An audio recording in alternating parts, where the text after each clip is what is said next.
Bueno, vamos a iniciar nuestra sesión del día de hoy.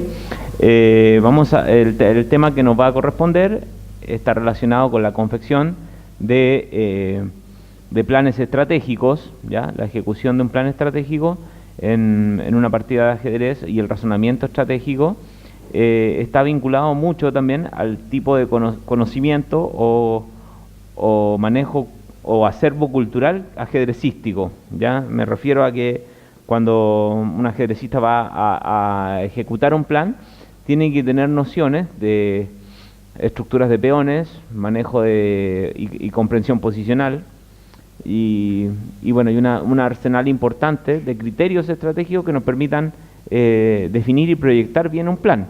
Si bien en el mundo clásico se pensaba que la fase de la apertura estaba divorciada del plan subsiguiente, digamos, o sea que solamente correspondía a esta etapa al desarrollo de piezas, de a poco, con la introducción del ajedrez hipermoderno y cosas por el estilo, sí se empezó a enganchar el plan de las primeras jugadas con el plan general y el medio juego, ¿ya? Recordemos esto, que hay muchos jugadores que menosprecian la fase del medio juego o menosprecian la fase del final. En realidad debiera menospreciarse más la fase de la apertura, ¿ya? Que según los grandes entrenadores corresponde solo al 25% de la partida, ¿ya? Y bueno, lo otro corresponde en gran medida a temáticas de medio juego, ¿ya? Por saber sacar las piezas tenemos recién un 4 en una partida, ¿ya? Entonces el asunto es que hoy en día no se estudian las aperturas separadas de las temáticas de medio juego, ¿ya? Y eso es, cuando uno entra en el debate de apertura o medio juego, o apertura y final, generalmente están muy enganchados todos los temas, se está estudiando de todo cuando se ejecuta una apertura. Entonces, bueno, el movimiento del maestro Kosikov, acá E4, E6, D4, D5, tenemos una francesa, ¿ya? Y aquí el blanco va a jugar este movimiento, caballo D2. Esta jugada es una jugada que lleva por objeto, ¿no es cierto?, impedir la molesta clavada al alfil B4 cuando entramos en la variante Binauer. Es la movida predilecta de jugadores más de estilo posicional, ¿ya? Y lleva por objeto, digamos, fortalecer la cadena de peones. O sea, si aquí el bando negro jugase caballo F6, entonces puedo avanzar mi peón, y posterior al alfil D3 y caballo E2, el desarrollo de piezas de esta característica, ¿no es cierto?, permite que el blanco fortalezca su cadena de peones rápidamente con alfil D3, y a C5, C3, y a caballo C6, caballo E2. Y bueno, acá hay diferentes maneras de jugar, pero tras la ejecución del peón por peón y el F6, qué sé yo, o dama B6, que es la movida que habitualmente se juega. Bueno, el bando blanco tiene diferentes maneras de jugar, donde puede posicionar su caballo en F3 y eventualmente enrocando corto consigue una posición aceptable. El bando negro va a tener sus contrajuegos tradicionales de francesa con el F6 y los golpes que pueda sostener contra el peón de 4, y si este alfil, que es el mal alfil, resucita vía E8, H5, entonces tiene varias perspectivas de ataque, ¿ya? Esas son como las consideraciones generales de lo que podría pasar con caballo D2. Pero aquí el bando negro elige una de las continuaciones más agresivas, más enérgicas, que es C5, que puede derivar, ¿no es cierto?, en un peón dama aislado, si es que el peón de se intercambia por el de D5, ¿ya?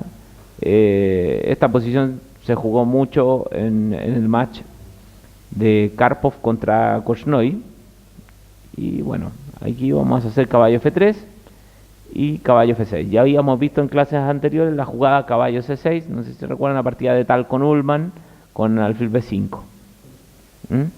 Y bueno, esa tensión de peones puede generar también una posición de ataque, ¿no es cierto? Aquí caballo C6, veíamos esto, alfil B5, peón por, caballo por, y en la partida de Tal con Ullman se jugaba esta movida, a lo que Tal respondía con alfil G5, y vimos algunos temas tácticos de una posición abierta. Entonces, bueno, en este caso no pasa esto, juega caballo F6 y toma peón por peón y toma de caballo. Hoy por hoy no se usa la jugada caballo por D5, pero lo que me interesa de esto es tratar de identificar este tipo de estructura. De qué otro tipo de aperturas podríamos tener este tipo de posición? Donde el peón quede en E6 y el alfil encerrado. ¿Qué otro tipo de aperturas podrían generar esto?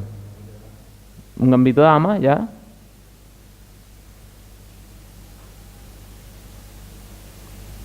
Como apertura semitarra, ¿no? Cosas de ese tipo.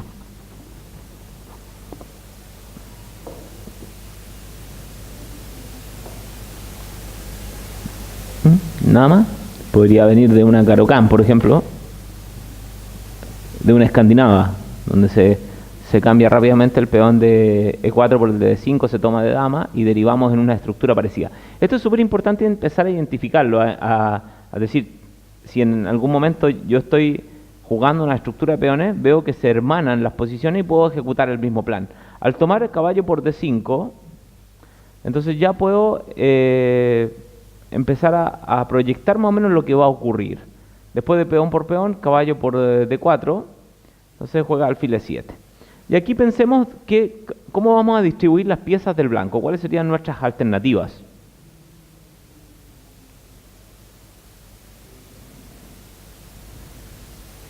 ¿En qué cosas debiéramos pensar aquí antes de empezar a poner las piezas?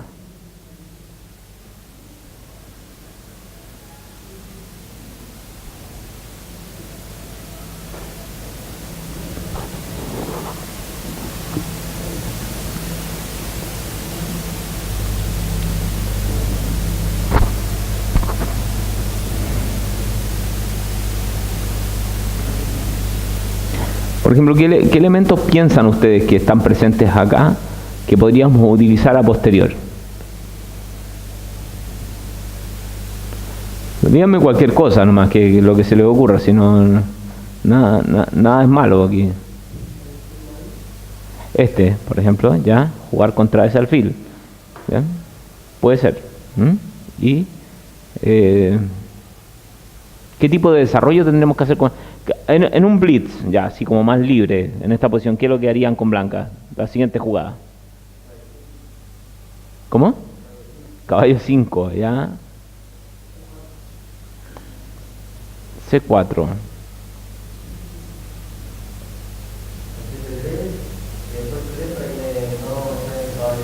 Caballo, para que no me jueguen caballo de 4, ya.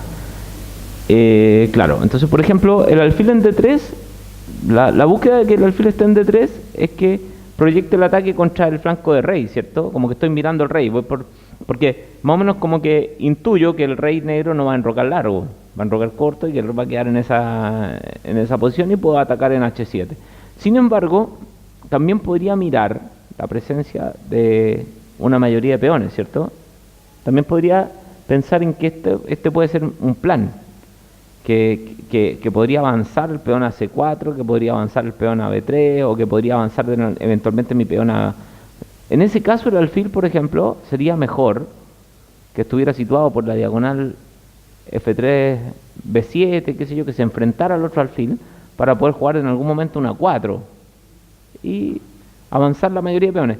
Este sería como un plan más de largo plazo, pero efectivamente aquí Kosikov decide poner el alfil en D3, porque está muy bien el alfil en D3 por el rey, pero es más o menos como para que uno trate de decidir o de manera consciente qué estoy haciendo, ¿ya? O sea, que jugar el alfil a E2 y por F3 me podría ser útil, que se ve una movida más pasiva, podría ser útil para más adelante ejecutar la maniobra del flanco de dama. Entonces después de enroque, el bando blanco, que es lo que va a jugar acá, se va a enrocar corto.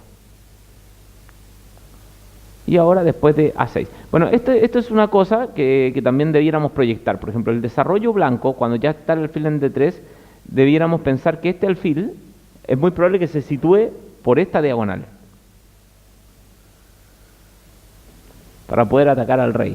¿Ya? Y ahí voy a situar mis dos alfiles contra el rey, cosa que es muy venenosa. Si conocemos algunas partidas de Lasker con Bauer, qué sé yo, el ataque de los dos alfiles es peligrosísimo en este tipo de posiciones.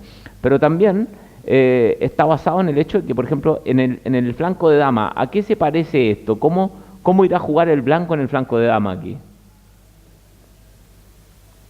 por decir cualquier cosa. ¿Cómo sacaríamos las piezas en el flanco dama?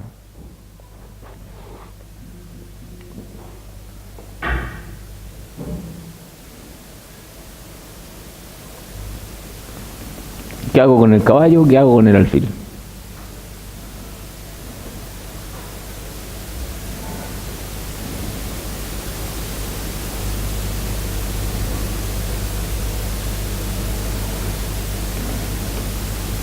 O sea, más o menos claro que, por ejemplo, la torre va a ir a C8. ¿Qué voy a hacer con el alfil? Lo voy a ubicar por la gran diagonal. ¿Y qué voy a hacer con el caballo de B8? Lo voy a situar en D7. ¿Cierto? ¿Qué voy a hacer con el peón de A6? O sea, pero el peón de A7 lo voy a situar en A6 y el peón de B7 probablemente lo ubique en B5, ¿cierto? Ese es el desarrollo normal del bando negro en el flanco de dama y estas cosas que hemos visto que se hace frecuentemente en el flanco de dama cuando tengo el A7 y B7 ocurren también en la defensa siciliana, por ejemplo. Es muy frecuente que el negro despliegue un ataque de las minorías en el flanco y que la torre de D8 apriete un poquitito la estructura A3B2C2. Entonces, bueno, juega A6. Dice que Kosikov aquí comentaba que no le molestaba la jugada caballo B4 en particular, porque el caballo en B4 hace retroceder al alfil, pero el alfil después se reposiciona en D3 y el caballo B4 no gana un tiempo. De hecho, me puede permitir, por ejemplo, si me juega caballo B4 y yo juego alfil E2, mi alfil queda situado para poder atacar en el flanco de dama. Entonces me transforma mi plan de ataque en un plan posicional y ahora puedo echar el caballo con ventaja para los peones, que puedo jugar a 3, B4, alfil B2, C4, qué sé yo, caballo E5 que decían ustedes, y alfil F3, que son como proyectos nomás. Estamos diciendo jugadas alocadas, pero desde ahí parto para empezar a saber qué calcular. No es que no vaya a calcular, no es que no vaya a pensar que me va a jugar mi rival, es que simplemente hago la proyección para poder determinar desde dónde empezar a pensar, ¿ya? Y ahora sí, C4. Don César, que te vaya muy bien. Bueno, algo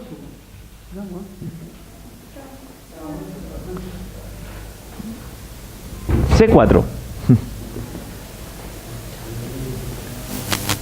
Fuerte. ¿Y dónde vamos con el caballo de 5?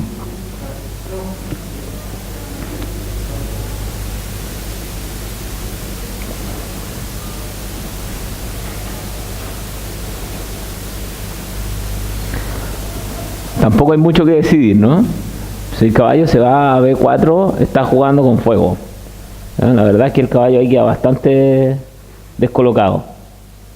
Vuelve a F6, porque tiene que resguardar al rey. El caballo, ese es el principal guardaespaldas de cualquier enroque. Si el caballo no está en F6, entonces puedo sufrir un ataque terrible, ¿no es cierto? Y ahora, en este caso, el flanco de dama que ya está desplegado, entonces va a utilizarse de esta manera. Y vamos ejecutando nuestro plan. B3, dama C7, y ahora, claro, dama C7, no debo pasar por alto la jugada de mi rival. Por ejemplo, si ahora mecánicamente mando alfil B2, que es una movida que se ve muy buena, porque saco una pieza, pierdo material, ¿no? ¿Cómo pierdo? Fácil. El 5 de 4, ¿no? Entonces, claro, estoy jugando sumamente lindo, qué sé yo, estoy haciendo todo mi plan y soy un gran estratega y pierdo pieza en una. ¿Ya? Entonces, pues no debo descuidar aquello. Entonces, torre 1, está la casilla E5 ahora custodiada para impedir esta amenaza. Y en este momento, entonces, es cuando el bando negro también tiene que resolver su desarrollo. Por poner las piezas tengo, ¿no es cierto?, el mínimo requerido. La dama va por E2. ¿Por qué va por E2 y no en otro lugar? ¿Por qué se le ocurre que en E2 es mejor que en C2 o en D2? En D2 en realidad no lo vamos a considerar porque cuando me pongan un torrazo ahí, la dama va a estar muy incómoda en D8. Pero, por ejemplo, dama C2 es una movida que frecuentemente alguien dice en esta posición. ¿Por qué no está mejor ubicada? ¿Por qué es mejor en E2?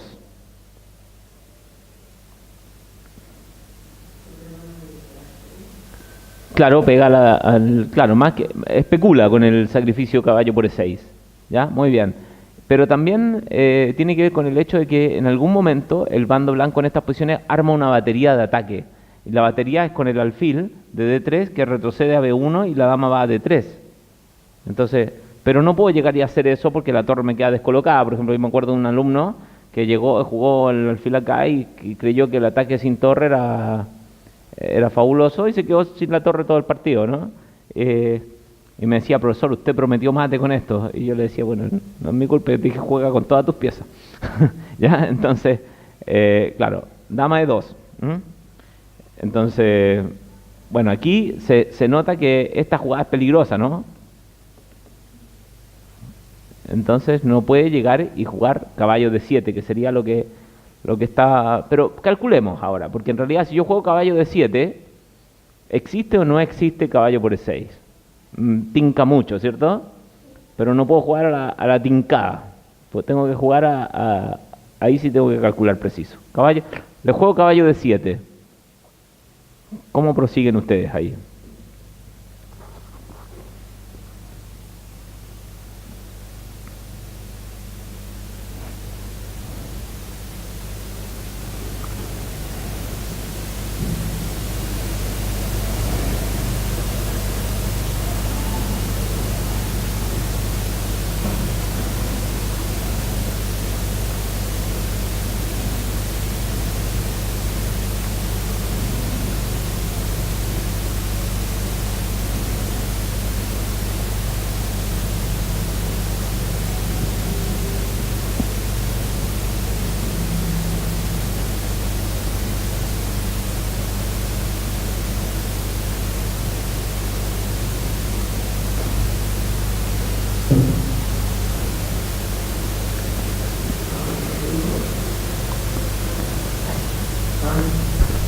Claro, lo que pasa es que igual el cambio de pieza parece que no le es favorable al blanco aquí, porque tiene ventaja de espacio. Entonces también ahí ustedes tienen que evaluar criterios combinados. Si yo tengo ventaja de espacio no cambio piezas, nunca. Las piezas me son favorables si tengo ventaja de espacio. Ahora, a caballo de 7 estamos calculando caballo por E6. Caballo por E6, F por E6, dama por E6, en ese momento única torre F7, ¿no? ¿Qué jugamos ahí? Caballo G5, torre a F8. Y aquí tengo que evaluar bien si este ataque me resulta o no me resulta. Son 2 piezas por una torre. Es una decisión deportiva, ¿no? ¿Qué haríamos en ese caso después de torre a F8?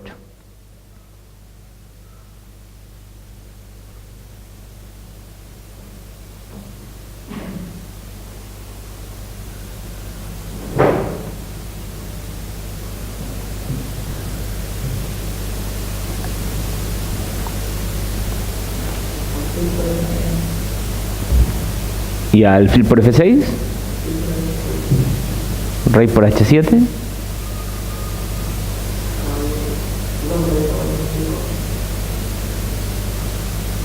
perdón, a ver, espérame una cosa, está jugando acá, alfil por H7, no puedo jugar rey por H7, ¿no?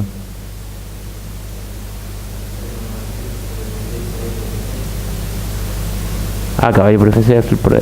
claro, caballo por, defiendo el H7, tiene toda la razón. Si toma caballo por F6 y ahí vuelve a repetirse lo que estábamos diciendo, el caballo en F6 es muy duro, no, la principal pieza defensiva.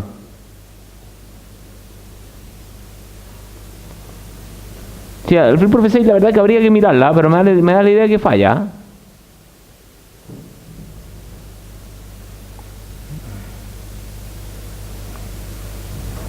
A mí me costó harto ver esto cuando estaba calculándolo el otro día, preparando la clase para los alumnos.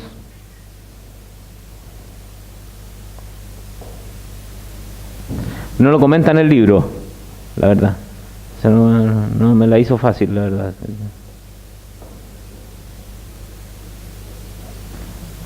Y el motor da igualdad.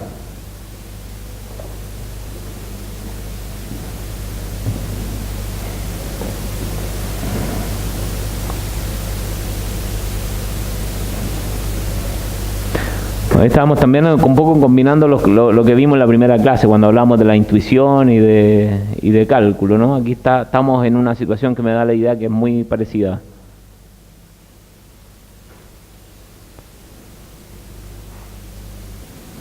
Pero el blanco tiene una manera de continuar bastante desagradable si después de caballo G5 y torre a F8.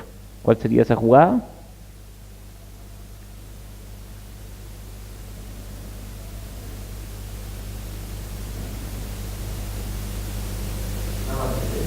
Claro, dama H3 es muy pesada, porque en ese momento si te juego... Yo creo que habría que jugar G6 ahí, única, que debilita bastante. Y ahí puedo jugar caballo E6, por ejemplo, molestar con jugadas de ese tipo. Y habría que ver un capítulo muy bueno del libro de Mijael Marín que se llama La super torre de tal, ¿ya? Porque en realidad yo creo que esta una posición parecida acá va a derivar, donde vamos a tener una torre jugando contra dos piezas menores hasta el final, ¿ya? Pero en este caso, si yo juego caballo de 7 y me juega caballo por E6, peón por, dama por, torre acá, caballo G5 acá, dama H3, claro, si esta jugada, que es lo que se ve, que se viene a las manos H6, para impedir el ataque de todas las piezas en H7, entonces ahora alcanzo a llegar justo con este tipo de variantes, ¿no? G6 acá y dame 6 jaque, seguido de dama por E7, ¿no? Entonces, bueno, aquí sí gano, ¿ya? Pero como les digo, todavía es una decisión jugar caballo por E6, ¿ah? Y ahora, este ejercicio yo lo hago con frecuencia y primero me quedo pensando y después comprobamos si lo que estamos viendo, y ya tenemos la calculadora, ¿ya? A nuestro favor. Entonces, caballo B de 7 da caballo por E6, pero no da una ventaja considerable, ¿ah? ¿Sí? Se fijan que sería como tomar una decisión absolutamente deportiva jugar caballo por E6. De todas maneras, es muy molesto para el negro que esté latente la amenaza caballo por E6. No siempre es bueno trabajar con el motor pensando que me va a solucionar la vida, sino que más bien es importante orientarlo, que ustedes le digan una idea y que sea el computador quien, o el motor en este caso, quien confirme o refute alguna situación táctica o cosa. No sin antes haberla intentado calcular sin el motor. Bueno, ahora después de alfil B4, también sería un error no trabajar con motor, ¿eh? Porque el motor no resuelve situaciones exactas en las que podríamos caer si es que no nos apoyamos en eso. Sería, ¿ya? Entonces, bueno, aquí juega alfil B4, cuya idea es desviar la torre, también era una primera opción de motor, para ahora solamente sacar la pieza. ¿Por qué no hace caballo C6 nunca aquí el bandonero? Porque no quiere sacar el caballo por ahí, simplemente. Considera que es poco coherente para su plan poner el caballo por C6, pero sí se puede hacer. Ahora, yo creo que a una movida como caballo C6 no es que vaya a tener nada directo, no es una movida incorrecta. Este tipo de jugadas no hay que evaluarlas como movidas malas. El bando blanco necesita poner todas las piezas en el juego. Torre A de 1 sería la mejor jugada nomás, ¿ya? ¿No? Ahora, si alfil B4, entonces la torre de E1 va a D1, y ahora el bandonero juega caballo B de 7. Y este es un momento crítico de la fase de la apertura. Les toca jugar con blancas. ¿Qué harían con blancas?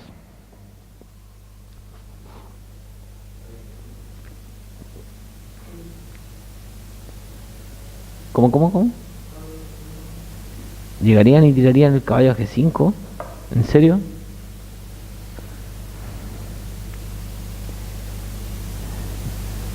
¿Quiere sacrificar en E6? Interesante.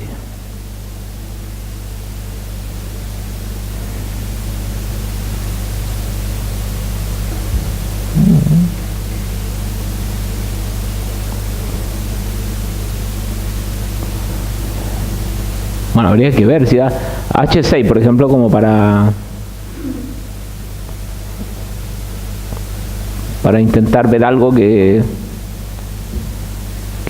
sea relacionado. Veamos, calculemos H6 a caballo G5, ¿ya?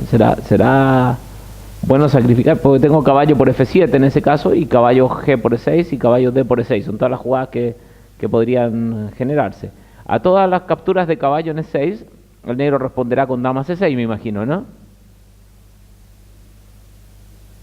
Que amenaza mate en G2.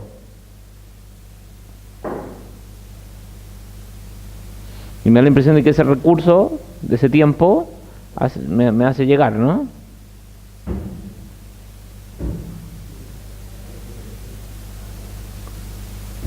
G por E6, F por E6, dama por E6, ya.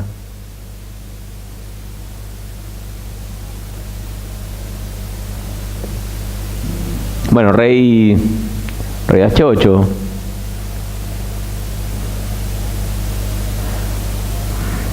Podría haber sacado el otro caballo para tener en ese momento caballo F7 jaque.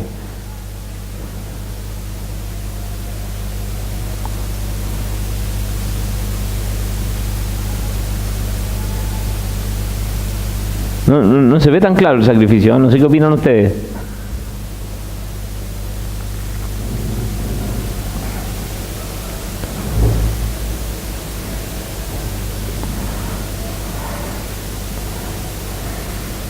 Puedo jugar acá también, ¿no?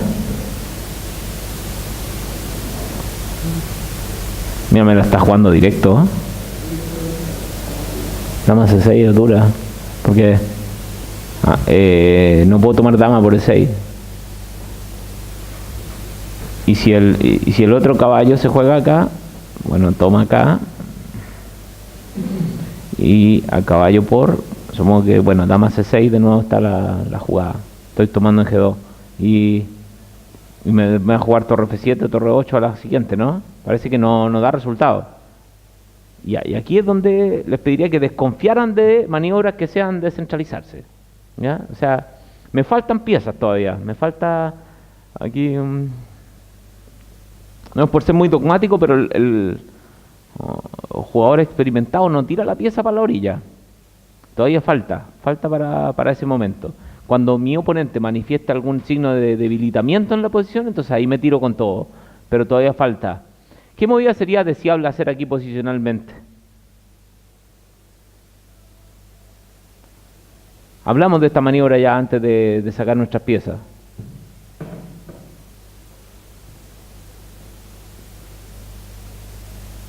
¿Cierto? Habíamos dicho esta maniobra, ¿no?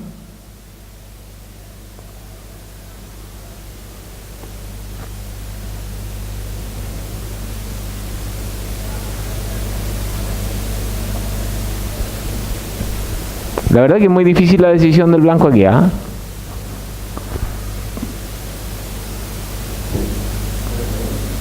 Torre C1. Ya, torre C1, ¿por qué quiere jugar torre C1?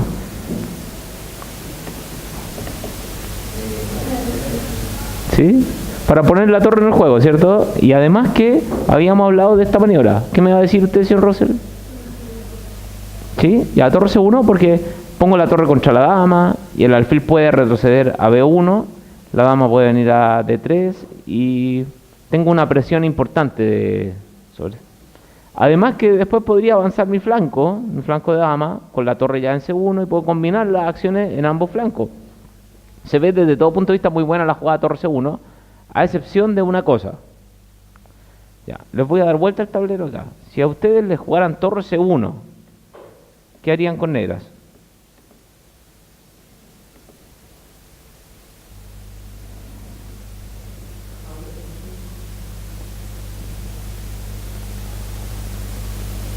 ¿Ya?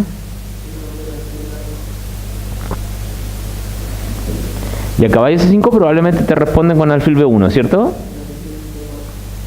Alfil E4, ah, qué bien. A ver, déjame ver eso.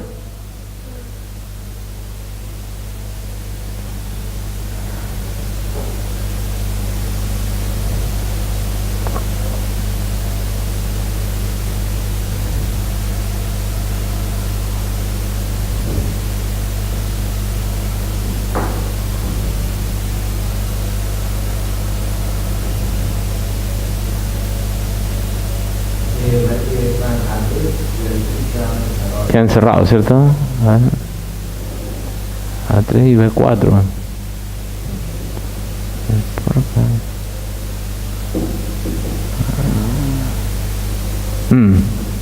Sí, A3 es pesada. Alfil E4. Alfil por B1.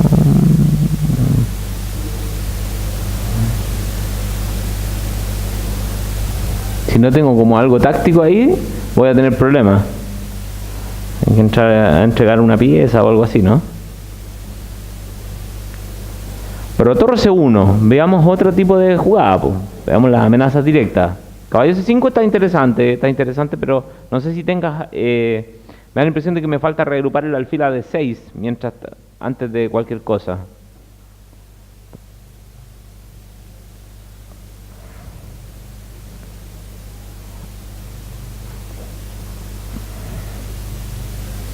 ¿En serio no harían esta jugada con negra? A torre C1. Es 5 y E4, pues te doy una pinza, pues. ¿O no? Entonces la pregunta es, ¿torre C1 la juego o no la juego? ¿Sí? ¿Y si te mando E5?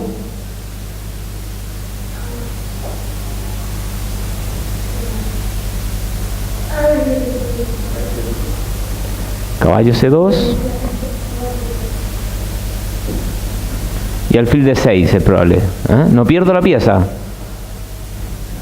Seguramente eso pensó el bando negro aquí cuando hizo E5. Pero torre C1, a lo que yo me refiero que debo saber qué cosa está pasando. Aquí estamos calculando concreto, ¿ya? Si torre C1, no puedo fallar en el cálculo. Torre C1 es 5 y aquí Kosikov le tuvo plena fe a su posición. Y a E5, ¿qué juego? ¿Dónde está? ¿Qué quería hacer al principio del juego? Ustedes quisieron poner las piezas así para algo, ¿no? Ese algo tiene que ser justificado. Entonces cuando me juega E5, ¿dónde voy? F5. Y cuando me juegue E4 y me esté comiendo una pieza, ya el caballo por F6. Busque una maniobra de ataque.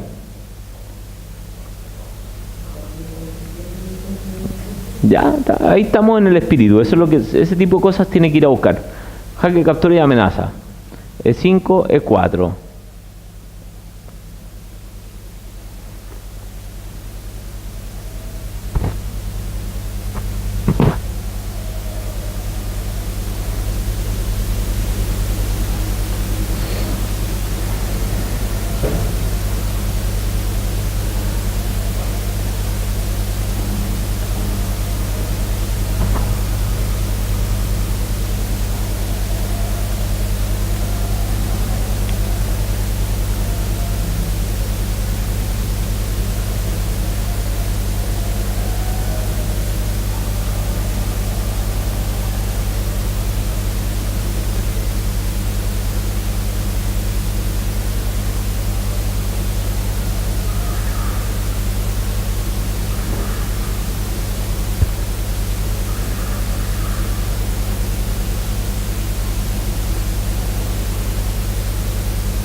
Caballo F5.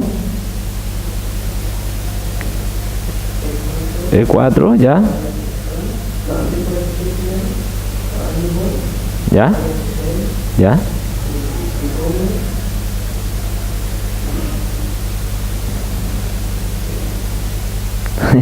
Pero está bien, sí.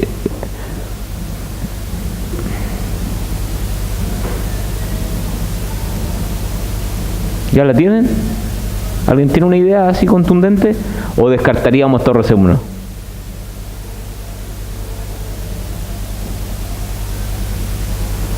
¿Se fijan que este es el momento para decidirlo? Porque si yo pongo la torre en C1 y me empiezan a pasar las cosas de casualidad, no tiene ni una gracia, pues.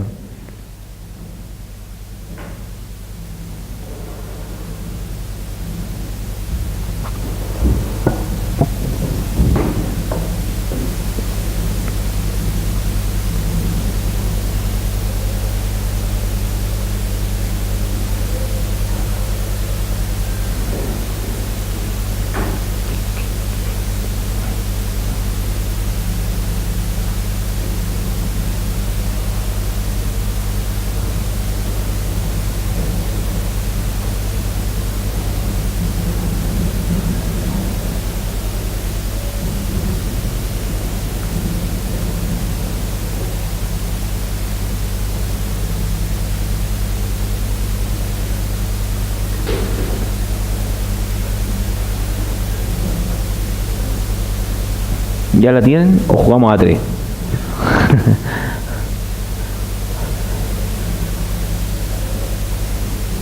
Claro, lo que pasa es que no quiere jugar a 3 posicionalmente hablando porque el alfil regrupa sobre D6 y se me pasa una oportunidad importante. Entonces efectivamente aquí Kosikov jugó torre C1.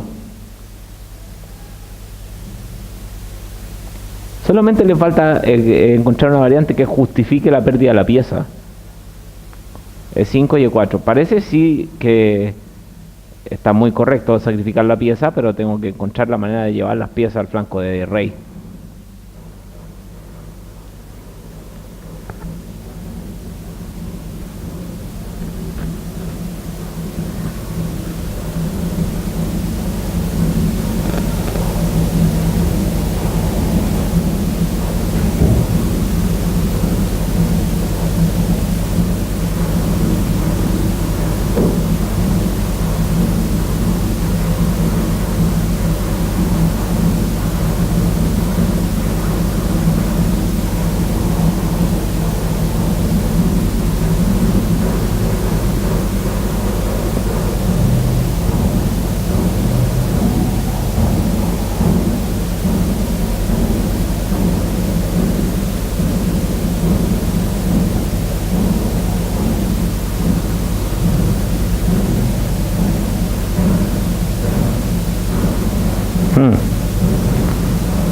Eso quiere decir que se están demorando.